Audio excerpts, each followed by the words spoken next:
Olá, dando sequência à terceira Conferência Internacional Lyon, nós vamos para mais uma entrevista. Meu nome é Fernanda Lloyd, eu sou afetada por essa mutação genética desde 2019, não gosto de chamar de doença, e eu estou participando, entrevistando outras pessoas afetadas pela Lyon.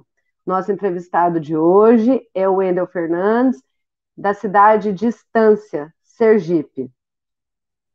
Wendel, seja muito bem-vindo à nossa conferência.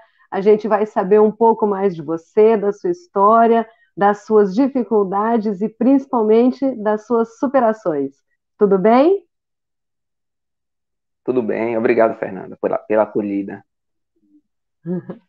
Obrigada a nós por você estar participando aqui conosco, dividindo e também contribuindo com essa luta para que a gente tenha mais visibilidade e consiga os nossos direitos e mais políticas públicas que nos atendam no sentido do diagnóstico e de tratamento. Primeiramente, Wendel, eu quero saber de você como é que foi que você teve essa perda da visão e como foi o seu processo de diagnóstico. Eu tive o início da perca da minha visão em meados de setembro de 2017. Naquele início foi muito complicado porque eu comecei a ir para oftalmologistas e eles não estavam detectando qual tipo de problema que eu tinha, porque eu utilizava várias lentes assim nos testes clínicos e nenhuma lente detectava o problema, né? Eu comecei a ir na rede particular, né, nas clínicas particulares. Aí eles começaram a me encaminhar para outros médicos, tipo neurologista. Chegando nos neurologistas, eles também não conseguiam detectar, aí voltava para os oftalmologistas novamente. E aí foi passando o tempo, né? Passando questão de 2 meses, 3 meses. No quarto mês, né? Eu já estava em outro neurologista, já na rede pública, né? No hospital universitário. Aí comecei a série de exames. Aí foi quando, né? Em meados de abril de 2018, eu fui diagnosticado, mas isso depois de fazer mais de 20 exames de vários tipos.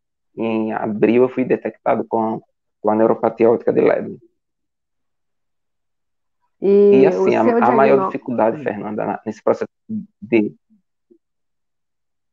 O maior Pode falar. processo de dificuldade, né, nesse processo de diagnóstico foi a questão dos exames, né? Porque a rede pública alguns forneciam, só que era muito demorado para que eu fizesse esses exames. Aí eu tinha que recorrer à rede particular porque o resultado saía logo, porque eu estava perdendo a visão por conta também de medicamentos que eu estava tomando para tentar descobrir o que era, porque achavam que era inflamação no nervo óptico. Aí tomava medicações, e essas medicações estavam fazendo com que piorasse mais. Enquanto isso, eu estava naquele processo de diagnóstico. Aí por isso que eu tive que buscar a rede particular também. E isso é uma coisa que também aconteceu comigo. Eu já fiquei na rede particular por convênio, porque eu sabia que se eu fosse para a rede pública, tudo ia ser muito demorado. E você perdendo a visão é desesperador, né, Wender? É desesperador, você não Sim, sabe verdade. aonde tudo aquilo vai dar, né? Você falou que depois você foi para a rede pública, fechou o seu diagnóstico num hospital universitário.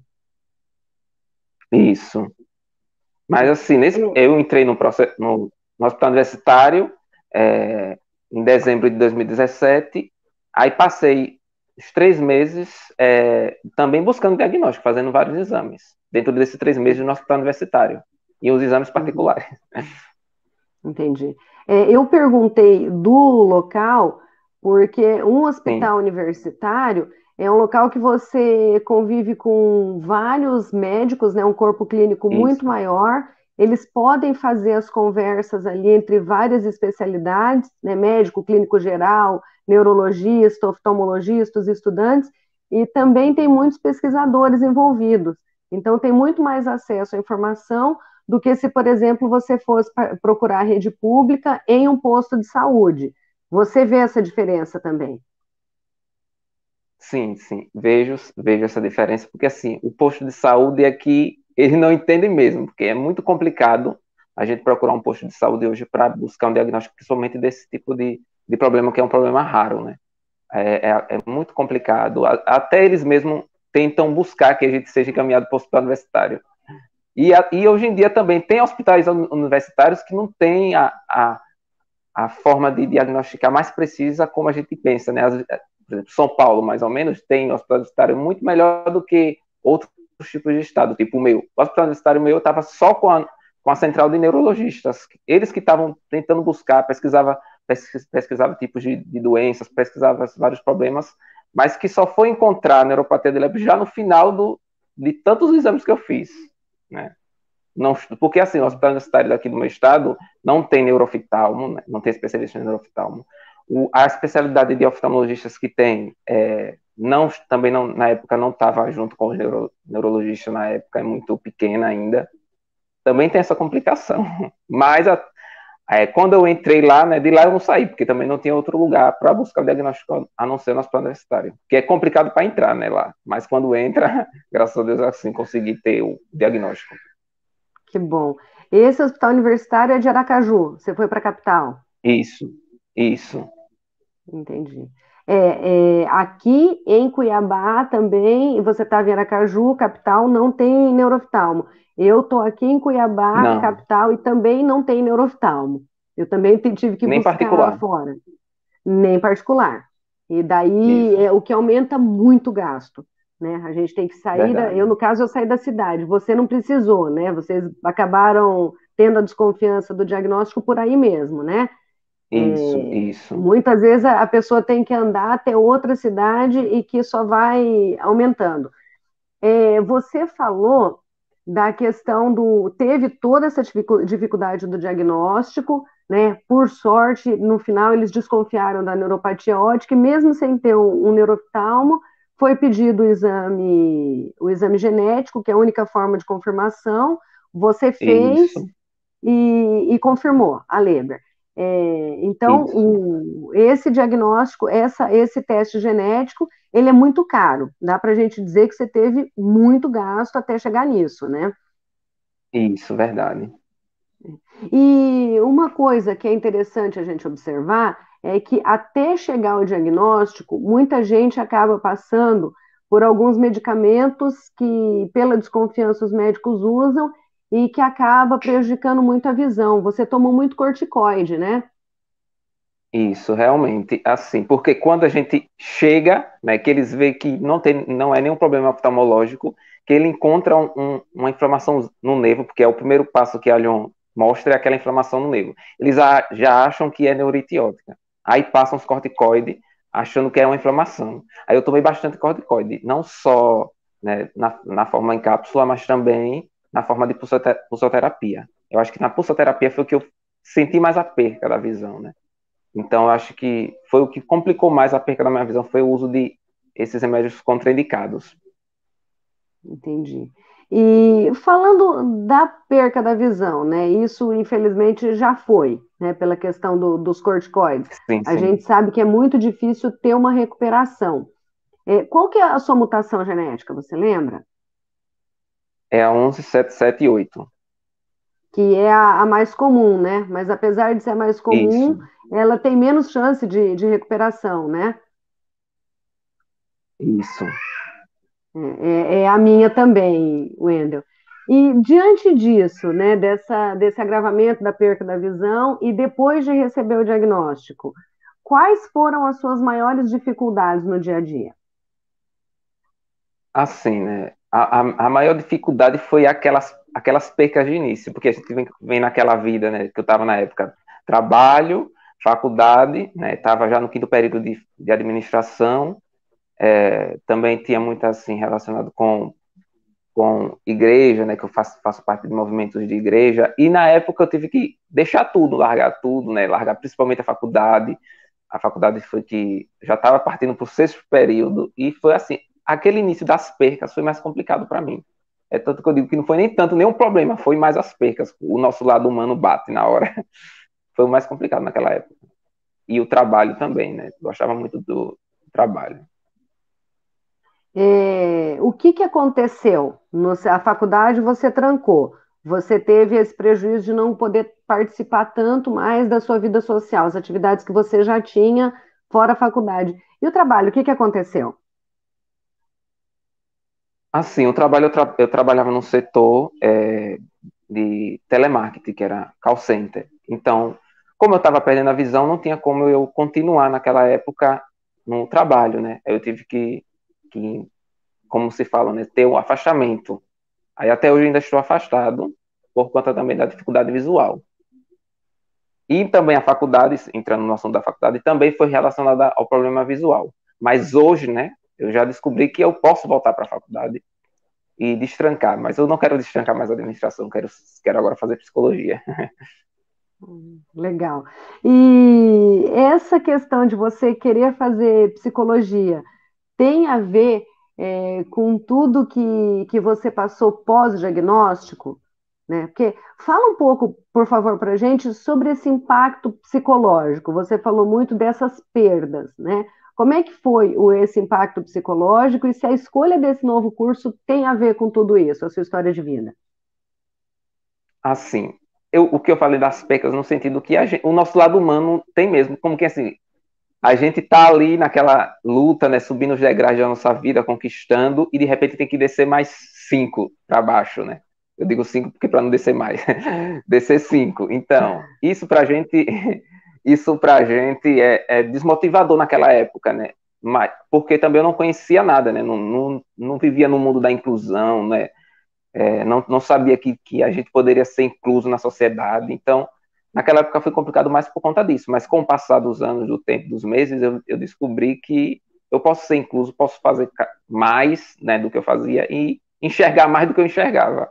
E relacionado à escolha psicologia, no primeiro momento foi por conta do curso, né, do curso ser mais teórico e na parte de trabalho ser mais fácil no sentido de eu ter um problema de visão.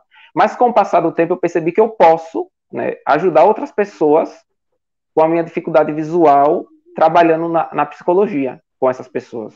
Eu acredito que eu posso ajudar por conta de pessoas que me vê nas ruas às vezes, diz que eu ajudo elas sem eu saber que ajudo. Então, eu entrando nessa parte da psicologia, eu acho que eu ajudaria também essas pessoas.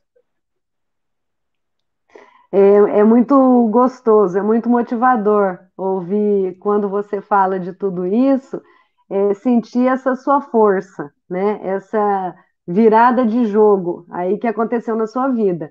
E falando nisso, você está com um projeto aí que já está andando, né? E um projeto muito bacana, mesmo na pandemia, você se organizou, você está botando em prática.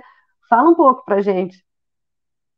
Sim, me veio assim na mente, né, durante esse processo de pandemia, que as pessoas estavam trancados em suas casas, né, para se defender desse vírus, me veio um projeto chamado Diferente Olhar. Aí eu busquei, né, colegas, amigos próximos de mim para a gente trabalhar com esse projeto, né, na base de 10 a 15 pessoas para trabalhar nesse projeto, em busca daquelas pessoas que ficam também em casas, pessoas que têm problema de visão, pessoas que têm deficiência, pessoas que precisam de algum tipo de ajuda, pessoas que precisam de doação de sangue, né? Muita gente precisa doadores de sangue, né? Então a gente pode trabalhar em um projeto chamado Diferente Olhar e já saiu do papel, né? Já estamos encaminhando, vamos encaminhar coisas aqui no meu caso aqui no meu município e com certeza no meu estado e quem sabe até no Brasil. Aí tem que subir degraus, né? Acho que quando a gente pensa alto, o degrau que a gente está embaixo, a gente consegue subir mais um. É verdade, é verdade. E tem tudo para ter esse alcance nacional, sim. Tem muito, porque tem muita gente disposta a dar as mãos, mas às vezes não vê essa possibilidade, não vê como. E você está Sim, sim. possibilitando isso, né? Esse como as pessoas podem dar as mãos. Isso é muito importante, essa articulação. E você chegou a participar, Wendel, ou procurar algum serviço de reabilitação, alguma coisa que te ajudasse a superar as dificuldades visuais no dia a dia? Sim, aí por incrível que pareça, né, como eu falei, foi no início de 2017 tudo que aconteceu na minha vida, mas eu só fui procurar em 2020, né? Por incrível que pareça, em 2020, no meio daquele na época eu não sabia que já era pandemia, né? Mas foi em janeiro de 2020 que eu procurei o CAP, o Centro de Apoio Pedagógico. Iniciei o curso só 2 meses e parou por conta da pandemia, mas eu iniciei o curso de mobilidade, o curso de Braille e o curso de informática, mas por conta da pandemia teve uma parada. E por incrível que pareça também, só tem na capital. Aí eu tenho que estar se deslocando do meu município para a capital, porque não tem um CAP, não interiorizou ainda, entendeu?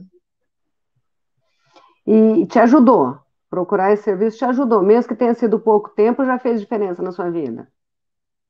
Isso me ajudou porque, como eu só consigo me deslocar acompanhado de alguém, quando eu entrei nesse curso, eu tive que, junto com a professora, se deslocar sozinho, sem ela topar em mim e sem eu topar nela. Então, para mim, ali foi um desafio de eu voltar a me mobilizar sozinho. Então, estava me ajudando, estava conseguindo. Wendel, nós já falamos a respeito da dificuldade do diagnóstico, aquele baque que a gente sofre, né, emocional, psicológico, social, mesmo no ambiente de trabalho. E agora você está falando dessa questão da reinserção na sociedade, né? Às vezes a gente, uma pequena ajuda, uma pequena dica, alguém que nos abra alguma possibilidade, a gente já vê que a gente pode mais do que a gente imaginava, né? Você está falando essa questão de se locomover sozinho, né? Isso já te deu mais autonomia. Eu também, Verdade. graças a algumas dicas de outras pessoas também afetadas pela Lyon, eu procurei o Instituto dos Cegos, ainda eu fui uma visita só, ainda preciso ir mais, mas só nessa única visita, assim, já teve muitas dicas que me abriram várias possibilidades. Falando de tudo Sim. isso, o que você acha que seria necessário de políticas públicas que fosse ofertado desde esse começo que a gente falou até essa reinserção? O que facilitaria a vida dessas pessoas que são bruscamente afetadas por essa perda visual, que é permanente? Eu acho que é assim, né? A busca da interiorização, porque geralmente as coisas é mais em capitais. E o interior, né? A gente é escasso de políticas públicas, né? Certo que na capital tem muitas políticas públicas, mas eu digo que na capital hoje em dia tem mais políticas públicas que no interior.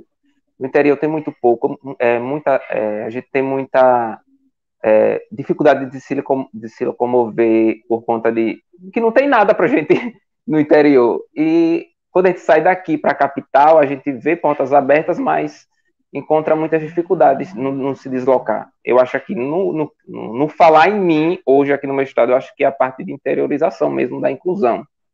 No, a gente é muito desincluso, né? Não é incluso.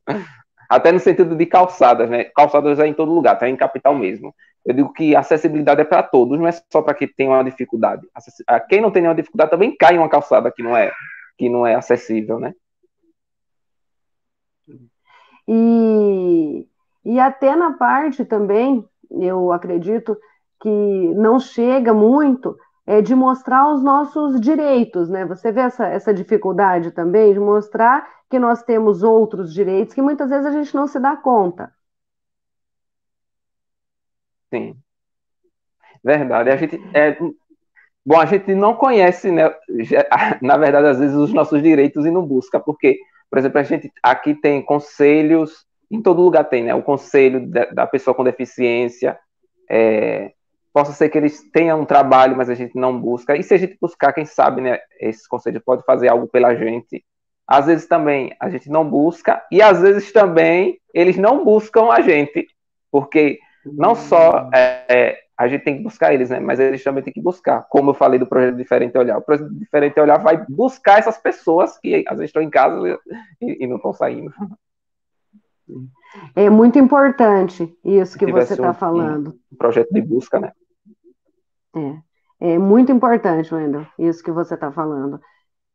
Essa conferência mesmo, ela é para acordar para isso. E cada um traz questões Sim, diferentes, de diferentes pontos de vista. Isso que você falou de interiorizar e buscar, isso é fundamental, porque tem muitas pessoas que estão no interior e acabam desassistidas, né? Acabam sendo sim, sim. privadas de muitas possibilidades que poderiam dar mais autonomia, né? De uma maneira geral. Wendel, eu tenho uma pergunta assim que vai sair um pouquinho fora, mas você é o único caso na sua família? Ou tem mais? É, diagnosticado, sim. Eu tenho outros dois tios que têm os sintomas, só que a visão dele ainda é muito melhor que eu, porque eles se mobilizam, é, conseguem fazer tudo, né? Mas só que não tem um diagnóstico. A gente acha que tem a Lyon por conta do meu problema e do meu diagnóstico, mas diagnosticado na minha família somente só eu. Entendi. Talvez agora que você recebeu o diagnóstico, isso facilite os caminhos para que eles tenham o diagnóstico deles também, né? Sim, Wendel, agora voltando para aquele assunto que a gente estava falando de inclusão, de direitos, de mobilidade, de grupos de apoio, nós temos um grupo de WhatsApp, sempre é divulgado na conferência, é um grupo de WhatsApp só para pessoas afetadas, né? Tem pessoas do país inteiro lá. Como é que esse grupo te ajudou e te ajuda no dia a dia? é. Então, nessa subida de degraus hoje, eu acho que esse grupo é o corrimão para me subir os degraus da minha vida agora. Porque é o que está me ajudando cada vez mais desde quando eu entrei no grupo. Primeiro que para mim entrar foi, assim, primeiro foi minha mãe que entrou no grupo União Brasil, no início. Depois, para mim entrar, eu tive o apoio do Cleiton. Cleiton sempre me liga e até hoje me liga para ter essa comunicação ativa sobre o problema. E na época ele me ligava bastante para me entrar no grupo, né? Porque eu ficava com receio de entrar porque eu era tímido, não falava muito, era muito calado. Que a Lyon me ajudou a ser mais comunicativo e mais falante. Então o Cleiton me ajudou bastante a entrar no grupo e me ajudou a que eu tivesse esse corrimão da minha escada, né? Que é a mesma escada, só que agora com esse corrimão que é os grupos, que é esse apoio de conhecer a Fernanda, agora que entrou recentemente, de conhecer a Valéria, o Mário, né? Que tudo isso, o Cleiton. Então, é o nosso corrimão para continuar subindo a escada da minha vida. Para ver o quanto me ajudou, né? Entrar nesse grupo. São muitas histórias diferentes, né? Histórias de caminhos que às vezes são mais tortuosos para quem não tem ninguém na família. Eu também não tenho ninguém diagnosticado na família, eu sou a única. E mulher é mais difícil. Então, assim, Verdade. foi por sorte, sabe? Foi por sorte que o médico olhou e falou assim: isso tem cara de Leber. E também tem pessoas que têm um monte de caso na família, né? Então, acho que se torna um pouco mais fácil chegar nesse diagnóstico. E também mostra o quanto é importante esse apoio psicológico, né? De Sim, grupo. sim. E da família também, né? A sua família, ela é bem participativa nesse sentido, de te ajudar, assim, no dia a dia, de te ajudar, de tentar compreender o seu problema. Você falou da sua mãe, às vezes você fala da sua irmã.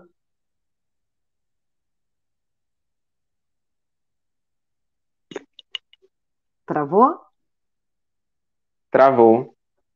Tá Então eu vou ouvindo, Fernanda? repetir. Tô. Agora então eu vou repetir. Sim, A gente fala desse importância desses grupos de apoio, né? sim. Porque tem muitas dicas que vêm de instituições, de órgãos de amparo aos deficientes visuais, e também tem esses grupos de apoio, né? Que é tanto um apoio psicológico, dicas a respeito de tratamento, dicas a respeito de direitos, mas também tem a parte dos familiares. A sua família procura saber mais a respeito da doença. Você falou da sua mãe que participou do grupo do Leão Brasil. Qual que é a importância disso no seu tratamento, na sua vida? Isso, então, assim, o primeiro momento, né, minha mãe ainda continua no Grupo Leão Brasil, porque ela me ajuda bastante a buscar, quando postam algumas coisas lá, ela abre as imagens, lê para mim, então ela me ajuda bastante nesse sentido, e quando vem muita informação, inclusive os links da conferência, eu passo para minha família, para meus familiares, para meus amigos, e graças a Deus a minha família me ajuda bastante, né, desde o início, do princípio, e no sentido de informações para eles eu passo bastante informação. Se eles leem, se eles assistem, né, já é um critério muito deles, mas eu passo bastante informações, porque como a Lyon é neuropatia óptica hereditária de Leber, né, o sentido hereditário vem da família, então eu acho que é importante a família também estar por dentro do assunto, até mesmo no caso da prevenção, né, de estar ali preparado. É verdade. A gente não pode esquecer que existe esse risco, né?